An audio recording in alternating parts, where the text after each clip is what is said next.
ગુજરાત યુનિવર્સિટીમાં વર્ષના બીજા વખત પ્રવેશની પ્રક્રિયા શરૂ થશે. વિવિધ કોર્સોમાં વિદ્યાર્થીઓને ઓડ ઇવન સેમિસ્ટર સુધી એડમિશન આપવામાં આવશે. સેમિસ્ટર 2માં એડમિશન મળી શકશે.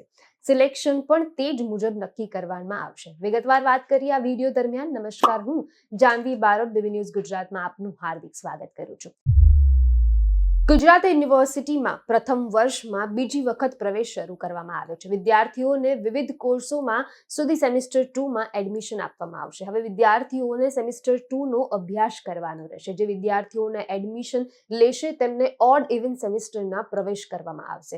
આ સેમિસ્ટરથી વિદ્યાર્થીઓના અભ્યાસ પર કોઈ જ પણ પ્રકારની અસર નહીં થાય. સિલેબસ પણ તે જ રીતે નક્કી કરવામાં આવ્યું છે. સામાન્ય રીતે ગુજરાતી યુનિવર્સિટી દ્વારા વર્ષમાં એક વખત જ પ્રવેશ પ્રક્રિયા કરવામાં આવે છે, પરંતુ હવે નવી એજ્યુકેશન પોલિસી પ્રમાણે વર્ષ 2025થી ગુજરાત યુનિવર્સિટી દ્વારા વર્ષમાં એક વખત 2 વાર એડમિશનની પ્રક્રિયા શરૂ થશે. નિયમિત એડમિશન મુજબ જૂન મહિનામાં થવાનું હોય છે, જ્યારે બીજું એડમિશન એ જાન્યુઆરી અને ફેબ્રુઆરી મહિનામાં કરવામાં આવશે. ગુજરાત યુનિવર્સિટી દ્વારા એડમિશનને લઈને પ્રવેશ પ્રક્રિયા પણ જાહેર કરવામાં આવી છે. વિવિધ કોર્સમાં 6212 બેઠક ઉપર યુનિવર્સિટી દ્વારા પ્રવેશ આપવામાં આવશે. આ પ્રક્રિયા અગાઉ પ્રવેશથી વંચિત રહી ગયેલા વિદ્યાર્થીઓને એડમિશન મળી શકશે.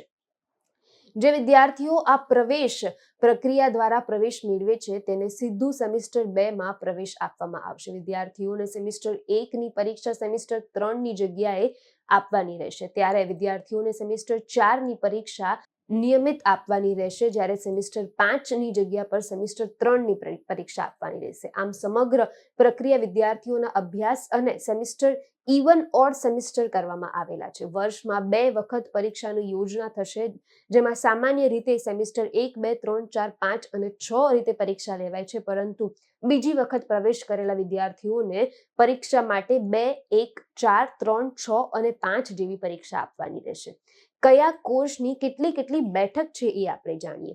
બીકોમની 2144, બીએસસીની અંદર 63, BSc 86, BSc 1904, BA 850, BA Ed 43, BCom 452, BSc nursing 82, MA 487, MLW 15 અને કુલ 6212 બેઠક છે.